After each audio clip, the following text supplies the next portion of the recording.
तो हेलो दोस्तों, आज हम चले गए क्लास 10वीं की एनसीईआरटी का बुक है, जिसमें एक चैप्टर है त्रिकोणमिति का परिचय, यानी त्रिकोणमिति 8वां चैप्टर है और क्लास 10 से रिलेटेड है। तो चलिए आज हम इनके बारे में कुछ बेसिक सी जानकारी देते हैं आपको त्रिकोणमिति के बारे में। अर्थात यानी सब त्रिकोणमिति के बारे में जब हम पढ़ेंगे तो सबसे पहले एक समकोण त्रिभुज हमें खींचनी होगी, यानी बनानी होगी, ड्राइंग करनी होगी। समकोण त्रिभुज के बारे में कुछ पढ़ लेते हैं। समकोण त्रिभुज आप देख रही हैं बोर्ड पे सामने में, जिसकी एक कोण कितने डिग्री का हो, 90 डिग्री का हो।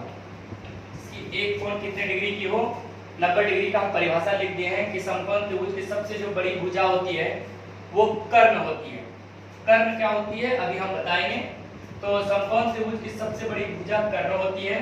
अर्थात समकोण त्रिभुज के कर्ण की जो भुजा है, यानी कर्ण भुजा, और जो इसके जो अन्य दो त्रिभुज है, यानी त्रिभुज के अन्य जो दो भुजा हैं उनके योग के बराबर होते हैं। समकोण त्रिभुज में एक कोण 90 डिग्री का होता है। फिर लिखे हैं कि समकोण त्रिभुज में जो तिर्यक रेखा, ये देखिए तिर्यक रेखा यही है दोस्तों, ये वाली रेखा है तिर्यक रेखा। अब तिर्यक रेखा को कर्ण कहते हैं, यानी H यानी हाइपोटेनियस, जिसे शॉर्ट फॉर्म में H से इंडिकेट करते हैं। दूसरी है लंबवत रेखाखंड, यानी लंब रेखाखंड को लंब कहते हैं, अर्थात परपेंडिकुलर, यानी P से इसको इंडिकेट करते हैं। तो आप देखिए लंबवत रेखाखंड ये है, ये लंब रेखा है 90 डिग्री से, लंबवत रेखा है यानी लंब उसको कहेंगे, और उसे P से इंडिकेट करेंगे, अर्थात P यानी परपेंडिकुलर। और तथा लास्ट में लिखे क्षैतिज रेखाखंड। क्षैतिज रेखाखंड देख लीजिए, ये नीचे वाला हिस्सा को आधार कहते हैं, यानी बेस कहते हैं, जिसे शॉर्ट फॉर्म में B से लिखा जाता है। तो दोस्तों चलिए आज हम इसमें भी आपको और करके दिखाते हैं।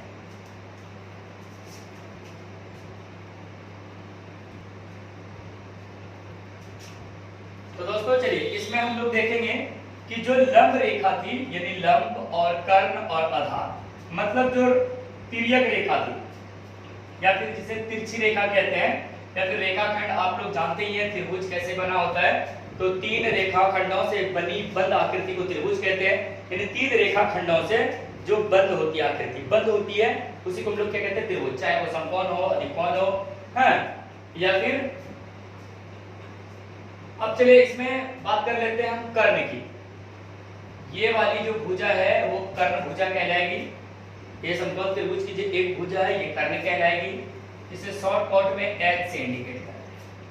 और देखिए तो हम लंबवत की बात किए थे, जो लंब है, ये वाली भुजा जो है AB क्या है, लंब है, जिसे P से इंडिकेट करते हैं। और जो क्षैतिज है, क्षैतिज रेखाखंड है, देखिएगा नीचे वाला, ये आधार है, आधार, जिसे हम B से इंडिकेट करते हैं। तो समकोण त्रिभुज में आपको तीन चीज की जरूरत होती है, तीन भुजा की, यहाँ तक अभी।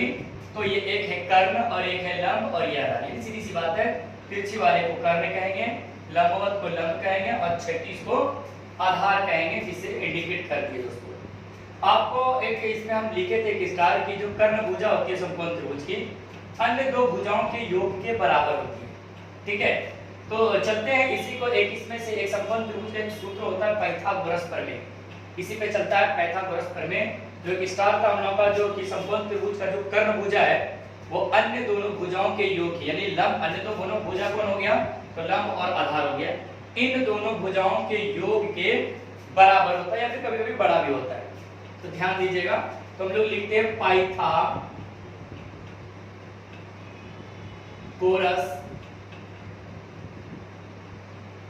प्रमेय। पाइथागोरस प्रमेय क्या कहता है कि जो समकोण त्रिभुज की एक भुजा है, कौन सी भुजा है, वो कर्ण भुजा है, और इनके जो अन्य दो भुजा है वो योग के बराबर होते हैं। तो देख लेते हैं कर्ण भुजा क्या कहती है पाइथागोरस प्रमेय। आपको आप लोगों को दोस्तों ये याद भी रख लेनी है। कर्ण पे क्या लगा देना है, स्क्वायर, बराबर क्या होता है, तो लंब। लंब आप लोग देख ही रहे हैं दोस्तों, कर्ण क्या है, AC है और लंब AB है। लंब पे स्क्वायर कर देंगे, जो आधार देखिए तो BC है दोस्तों, ये आधार BC, यानी आधार को आधार लिख लेते हैं, आधार, और आधार पे क्या करना है हमको, स्क्वायर करना है। अब चाहे तो इसे शॉर्ट कट लिख सकते हैं दोस्तों। तो आपका एक सूत्र बना, कर्ण पे स्क्वायर बराबर लंब स्क्वायर जोड़ आधार स्क्वायर। ये किसका है? तो पाइथागोरस प्रमेय। आप देखिएगा तो कर्ण को हम लोग क्या लिख सकते हैं, अभी पहले एक बार और लिख लेते हैं AC।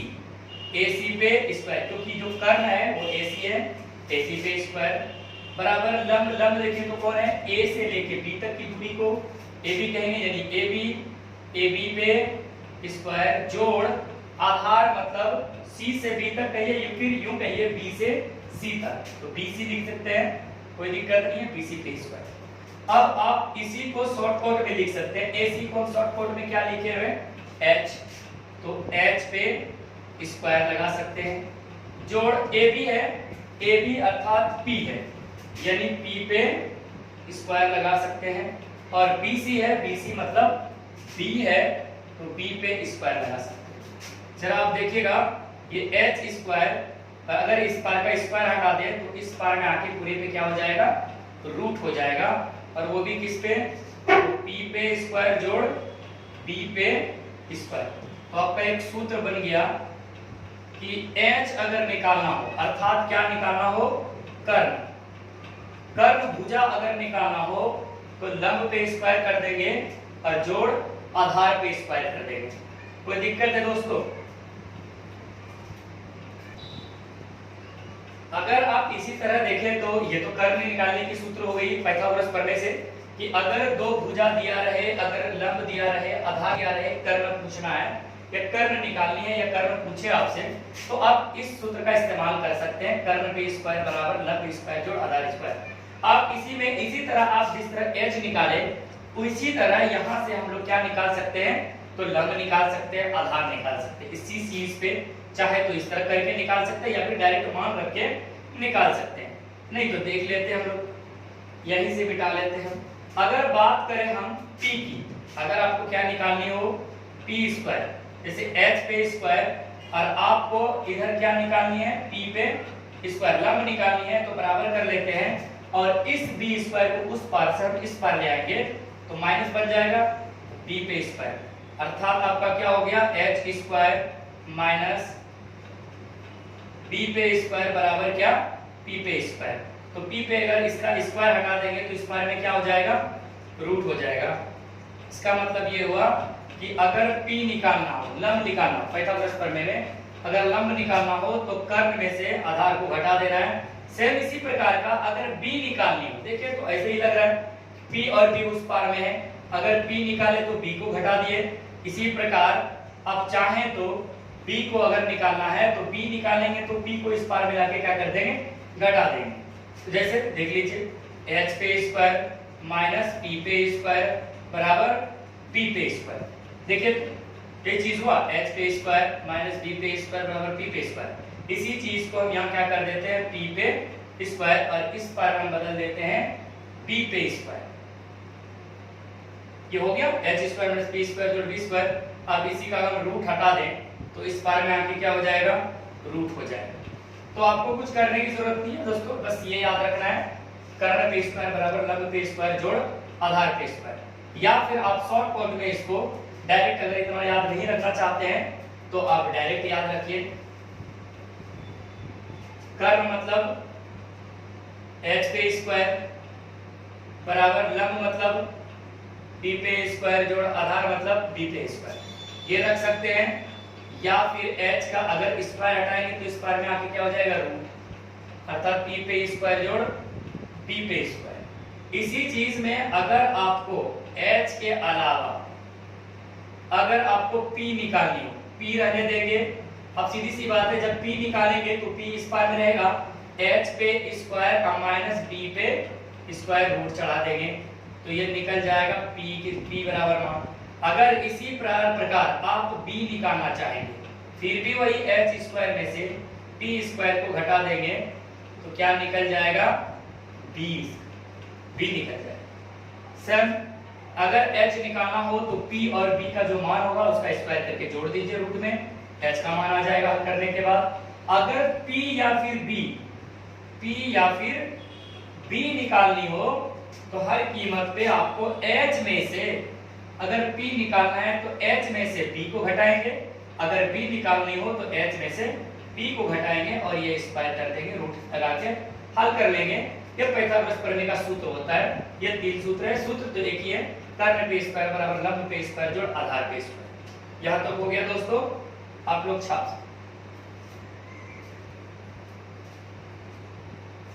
चलिए दोस्तों, अब बारी आती है त्रिकोणमितीय अनुपातिक सूत्र की। अब यहाँ से सूत्र हम लोग पढ़ेंगे।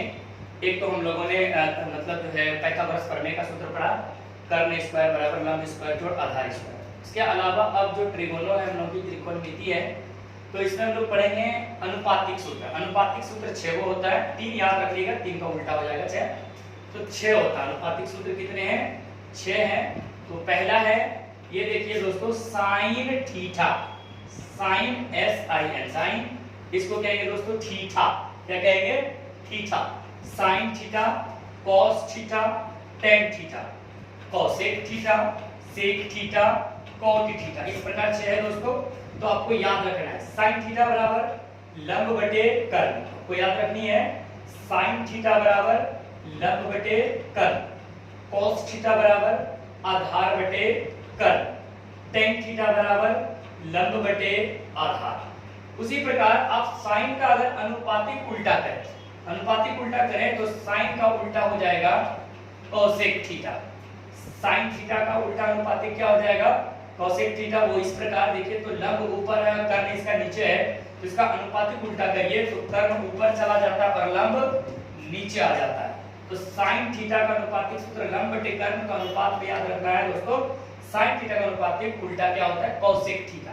उसी प्रकार कॉस थीटा का अनुपातिक सेक थीटा और टेन थीटा का अनुपातिक थीटा होता है कॉट थीटा। यानी sine theta, cos theta, tan theta, cosec theta, sec theta, cot theta. याद रखने के लिए साइन फर्स्ट है, साइन का कोसेक, कॉस का सेक, टेन का कॉट। तो कोसेक थीटा बराबर अनुपातिक सूत्र होता है कर्ण बटे लंब। सेक का उल्टा कर दीजिए, जो कॉस है कॉस का उल्टा कर दिया आधार बटे कर्ण, तो कर्ण बटे आधार। टेन का उल्टा कर दीजिए लंब बटे आधार, तो यह आधार बटे लंब हो गई। ठीक है दोस्तों, अगर इसी को आप लोग शॉर्ट कोड लिखना चाहें तो लंब को किससे इंडिकेट कर देते? P से और कर्ण को H से। तो sin थीटा बराबर आप सूत्र इस प्रकार भी याद रख सकते हैं, P/H। उसी प्रकार cos का भी रख सकते हैं, B/H। क्यों? क्योंकि B आधार है, बेस है और H हाइपोटेनियस कर्ण है, शॉर्ट कोड। उसी प्रकार इसका लंब P और इसका B। यानी सीधी सी बात है दोस्तों, sin cos का अगर अंश वाला हिस्सा लिख ले तो वो निकल जाता है tan का। देखिए तो इसका अंश P, इसका अंश B, आधार दोनों में HH है। तो यूं कहिए, इसको अगर अनुपातिक करें और उल्टा करें तो HH हट जाएगा दोस्तों, बचेगा क्या? P और B, PB। अब इसी का उल्टा कर दीजिए, P/H है तो H/P अनुपातिक, इसका H/B और इसका अनुपातिक B/P, वो इसका अनुपातिक। तो दोस्तों आप लोगों को मैंने 6 अनुपातिक सूत्र बताया, और अगर इसका ट्रिक की बात करें, शॉर्ट कट में ट्रिक याद रखने की, तो 3 का याद रख लीजिएगा दोस्तों, लॉ ऑफ लॉ, और नीचे में याद रखना है क ये साइन कॉस टेन का, साइन कॉस टेन का अनुपातिक सूत्र याद रखने का तरीका। लॉ से लंब, कॉस से कर्ण, कॉस से आधार, कॉस से कर्ण, लॉ से लंब, कॉस से आधार, साइन कॉस टेन। अगर इसी का उल्टा अनुपातिक में करेंगे तो कोसेक सेक कॉट, तो ये हो जाएगा दोस्तों। तो याद रखना इतना जरूरी नहीं होगा कि याद रखना होगा दोस्तों, बस ये याद रख लीजिए, ये जरूरी नहीं है, बस एक तरीका बना दिए कि लॉ लॉ, यानी लंब बटे कर्ण, आधार बटे कर्ण, लंब बटे आधार, ट्रिक है याद करने का दोस्तों। चलिए दोस्तों ये हो गया, आगे चलते हैं।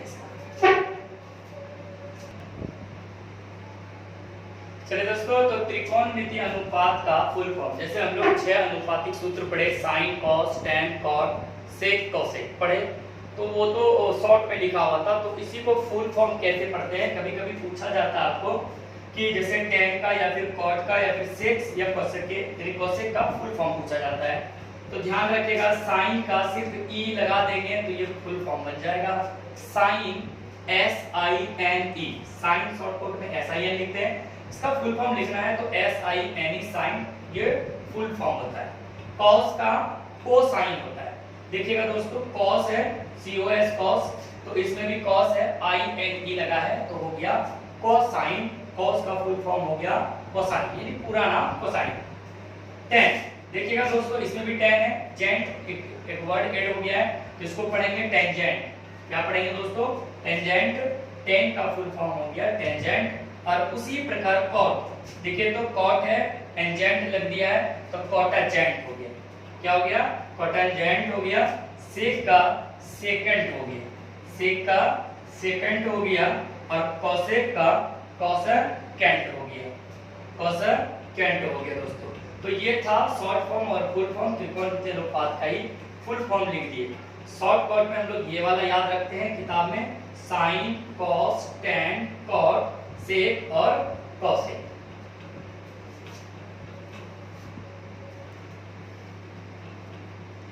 चलिए दोस्तों, चेन रूल पढ़ने से पहले कुछ इसके शर्त हैं जो आप लोगों को बहुत ही काम आएंगे। हम लिखे हैं कि कौन से अगर दिया रहे कौन भुजा परिवर्तन हो जाता है दोस्तों, अभी पढ़ाएंगे इसके बाद जो सवाल अभी इसी में थ्योरी पढ़ाएंगे। कौन से भुजा परिवर्तन, जैसे कि आपको थीटा दे दिया है, कोई मान थीटा के रूप में दे दिया है, साइन थीटा के रूप में, और पूछे आपको कॉस ए के रूप में, तो ध्यान रखना दोस्तों उसमें अलग अलग बनाएंगे, ऐसा कभी पूछा नहीं जाएगा दोस्तों। हम लिखे हैं कि अगर कोई मान थीटा के रूप में दिया रहे, जैसे कि साइन थीटा के रूप में दिया रहे, किस रूप में? साइन थीटा के रूप में इसका मान दिया रहे, और आपसे पूछे कॉस थीटा के रूप में, थीटा के रूप में दिया हो और थीटा के रूप में पूछे, तो कोई चेन रूल लगता नहीं है दोस्तों, पहला स्टार था।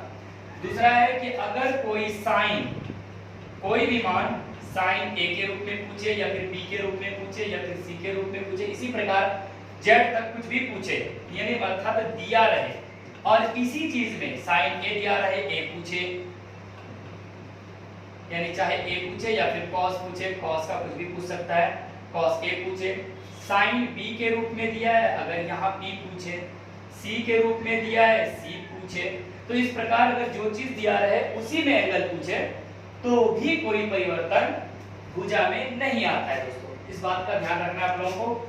और इसके साथ ही साथ समकोण त्रिभुज की एक बड़ी भुजा होती है, वो है कर्ण, जो कभी बदलती नहीं है दोस्तों। और सर दोस्तों ध्यान ये भी रखना है कि आपको कोई भी मान थीटा में दिया रहे और आपसे पूछे ए के रूप में, तो दोस्तों ध्यान देना थीटा दे के ए भी नहीं पूछा जाता है दोस्तों, या तो आपको ए दे के बी पूछेगा, तो बी दे के सी पूछेगा, सी दे के ए पूछेगा, इस प्रकार या सी दे के बी पूछेगा, तो वो हम आपको इस तरह से पढ़ाते हैं दोस्तों। तो चलिए दोस्तों जो भी है इसको आप नोट कर लीजिएगा अपनी कॉपी में। चलिए दोस्तों, तो कौन से भुजा परिवर्तन कैसे होता है या फिर कौन कौन में कैसे चेंज होता है, अगर कौन थीटा के रूप में दिया हो, ए पूछे या फिर ए दिया हो, बी पूछे, बी दिया रहे, सी में पूछे, तो कैसे चेंज रूल लगाएंगे उसको देखिए। करना कुछ नहीं है दोस्तों, आप लोग सब कोई जानते हैं ये वाली भुजा क्या होती है, कर्ण होती है, सब कोई जानते हैं। देखिए तो सारे त्रिभुज में ऐसे कर्व वाली लाइन है, कर्ण है, ये भी क्या है, कर्ण है, और इसमें भी ये वाली भुजा क्या कहलाती है, कर्ण। तो देखिए चार प्रकार के चार त्रिभुज लिए दोस्तों, सब एक ही टाइप के लिए हैं, सबकी एकक भुजा है कर्ण, सभी में एकक भुजा, तिरछी वाली जो लाइन है ये कर्ण भुजा है। और सबसे जो नीचे वाली भुजा है इसका तो जानते करते हैं, क्षैतिज भुजा को क्या कहते हैं, आधार कहते हैं। ये क्षैतिज वाले को क्या कहते हैं हम लोग, आधार कहते हैं। ये आधार, ये भी आधार, ये भी आधार दोस्तों, और इस त्रिभुज का भी नीचे वाला क्या है, आधार। अच्छा, कर्ण हो गया, आधार हो गया, इसका मतलब ये वाली भुजा क्या है, लंब है। देखिए तो लंब है, ये भी क्या है, लंब है, और ये भी तो लंब है, ये भी लंब है। इसका मतलब तीनों यानी चार त्रिभुज में तीनों भुजा लिख दिए करके, कर्ण भुजा, आधार भुजा, लंब भुजा, कर्ण भुजा, लंब भुजा, आधार भुजा, कर्ण भुजा, लंब भुजा, आधार भुजा, कर्ण भुजा, लंब भुजा, आधार भुजा, तीनों में ही लिख लिए। तो एक एक करके बात करेंगे दोस्तों कि हम चेंज कैसे करते हैं। मान तो अच्छा लिख तो दिए, अगर हम चेंज का रूल लगाएं, देखिए दोस्तों इस वाले एंगल से इस वाले एंगल की बात करें, कौन एंगल की, ए की बात करें, उसके बाद अगर हम इस एंगल ट्रायंगल से इस एंगल की बात करें, फिर इसी वाला ट्रायंगल में, नेक्स्ट वाले ट्रायंगल में इस एंगल की बात करें, ए एंगल की बात करें, बी एंगल की बात करें, सी एंगल की बात करें और इसमें कोई भी एंगल की बात ना करें, अर्थात थीटा के रूप में काम करें। किसके रूप में? थीटा के रूप में। तो चलो देखते हैं क्या क्या परिवर्तन हो सकते हैं इसमें। तो देखिए दोस्तों, एक एक करके ध्यान देके, आपको करना कुछ भी नहीं है, आपको सिर्फ ये देखना है कि आपसे पूछा कौन सा एंगल जा रहा है। ए पूछा जा रहा है, बी पूछा जा रहा है, सी पूछा जा रहा है, और उससे सबसे पहले ध्यान देना है दिया किसमें है। तो देखिए दोस्तों, कुछ नहीं करना है, अगर ए एंगल से पूछे तो आपको याद ये रखना है कि जिस एंगल के बारे में पूछा जाए उसके सीधी वाली लाइन को लंब बना देंगे। क्या बना देंगे दोस्तों? लंब बना देंगे। जैसे ए एंगल से बात कर रहा है तो ए एंगल वाला जो है रूल चेंज हो जाए, जो आधार था अब वो क्या बन जाएगा? लंब बन जाएगा। आधार क्या बन जाएगा? लंब बन जाएगा, और जो लंब है वो आधार बन जाएगा। यही फर्क होता है दोस्तों। कर्ण तो कभी बदलेगा ही नहीं, कर्ण जहां है वही रहेगा, कर्ण से कोई लेना देना नहीं होता है। ध्यान रखिएगा दोस्तों, भुजा जो है जब भी बात करेगा किसी एंगल से तो भुजा में परिवर्तन सिर्फ लंब और आधार का ही होगा। या तो लंब आधार बन जाएगा और आधार लंब बन जाएगा, इसके अलावा कुछ नहीं हो सकता। जैसे हम लिखे कि एंगल ए से बात करें, ए की बात करें, कोई मान दिया रहे साइन ए के रूप में, तो आपको बी से निकालना है या फिर ए से निकालना है लंब आधार कर्ण। तो कर्ण तो जो है दोस्तों वही रहेगा, सिर्फ आपको ध्यान रखना है कि जो ए एंगल से बात करेगा तो जो लंब है वो आधार बनेगा और जो आधार है वो लंब बनेगा। जैसे दोस्तों हम लोग शुरू से जान रहे नीचे वाला आधार है, देखिए जैसे कोण ए की बात करें तो लंब हो गया, और जो पहले लंब था वो अब क्या बन गया? आधार बन गया। इंडिकेट कर देते हैं लंब से आधार और आधार से ये क्या बन गया? लंब। उसी प्रकार अगर बी से बात करें तो बी के सीधे वाली एंगल के सामने क्या बना देंगे हम लोग? उसको लंब बना देंगे। क्या बना देंगे दोस्तों? लंब बना देंगे। देखिए तो एंगल बी की बात कर रहे हैं, इसकी सीधे वाली भुजा क्या होनी चाहिए? लंब। लेकिन दादाजी बैठे हुए हैं कर्ण, कहते हैं कि कर्ण हम बदलेंगे नहीं, तो कर्ण नहीं बदलेगा, इसका मतलब है कि जो लंब है लंब रहेगा, जो आधार है वो आधार ही रहेगा। इसी प्रकार थर्ड वाले में जाते हैं, सी से बात करें, सी भुजा के सामने वाली जो कोण के सामने वाली भुजा है वो वाली भुजा क्या बनानी है हमको?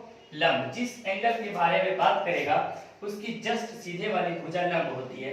ऑलरेडी इस त्रिभुज में देखिए तो ये तो पहले से लंब है और लंब होता भी है तो लंब हो गया।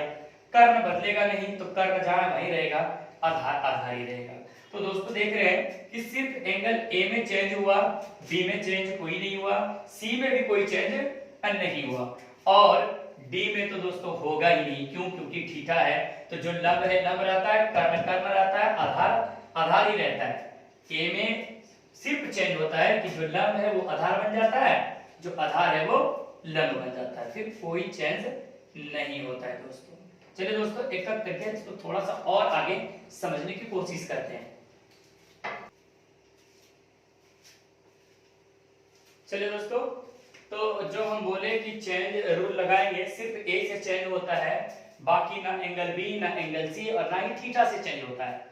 तो ध्यान रखना है कि एंगल ए से चेंज किस प्रकार का होता है। हमने ये 6 अनुपात रखे, 6 अनुपात को चेंज कर करके देखते हैं, सिर्फ मान रखते हैं और सिर्फ देखिएगा कैसे परिवर्तन ये हो जाता है। आप लोग जानते हैं कि साइन थीटा बराबर क्या होता है?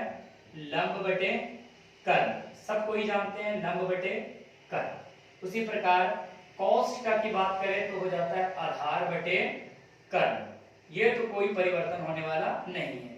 टेन का लंब बटे आधार, लंब बटे आधार होगा दोस्तों। उसी प्रकार कोसेक अनुपातिक में उल्टा होता है, साइन का उल्टा कोसेक, तो इसका कर्ण ऊपर चला जाएगा और लंब कहां आ जाएगा? नीचे। सेम उसी प्रकार कर्ण इसका ऊपर चला जाएगा और आधार कहां आ जाएगा? नीचे। सेम उसी प्रकार टेन से जो आधार है आधार ऊपर और लंब नीचे। देखिए दोस्तों परिवर्तन क्या होता है, ये तो अनुपातिक सूत्र था, अनुपात पे लिख दिए, साइन का लंब बटे कर्ण, कॉस का आधार बटे कर्ण, टेन का लंब बटे आधार। उसी प्रकार इसका उल्टा कर दिए तो ये अनुपातिक था। यहाँ कोई परिवर्तन देखने को नहीं मिलेगा दोस्तों। अब देखने को मिलेगा ए के रूप में लिखे दोस्तों, ध्यान दीजिएगा यहाँ थीटा ना लिख के क्या लिखें, ए लिखें। अगर सपोज कीजिए इस प्रकार हम लिखे होते थीटा के रूप में, कोई परिवर्तन नहीं होता दोस्तों, ये लंब था लंब ही रहेगा, कर्ण है कर्ण ही रहेगा, आधार है आधार ही रहेगा। लेकिन दोस्तों देखिए हम एंगल ए से लिखे हैं, ए के तुलना में हम बदल दिए, कर्ण कर्ण बदला है, और ये हम लोग ऑलरेडी अभी पढ़ रहे थे कि ये नीचे वाला आधार होता है, तो हम लिख दिए इसको लंब, और जो लंब होता है उसको लिख दिया आधार। क्यों? तो क्योंकि एंगल ए से बात कर रहा है। किससे बात कर रहा है? ए से। आप जरा देखिए यहाँ ए से, तो लंब की बात करें इस फिगर में, तो साइन थीटा का ऑलरेडी लंब होना ये चाहिए था, कर्ण ये आधार ये, लेकिन होता नहीं है। क्यों नहीं होता है? क्योंकि ए एंगल से चेंज हो जाता है। तो देखिए अब लंब की बात करें, इसी त्रिभुज में लंब की बात करें तो क्या बोले, जिस एंगल से कहेगा उसके सामने में देखना है, तो सामने वाली भुजा का नाम क्या हो गया? बीसी, और बीसी क्या बन गया? लंब। और कर्ण कौन है? तो कर्ण बदलता नहीं है, तो ए से सी तक एसी ये कर्ण रह गया। अगला देखते हैं cos थीटा का, देखते हैं थीटा के जगह पे अगर बात करें तो कोई परिवर्तन नहीं होगा, यही आधार यही लंब यही कर्ण, लेकिन यहाँ बात किसकी हो रही है? ए से।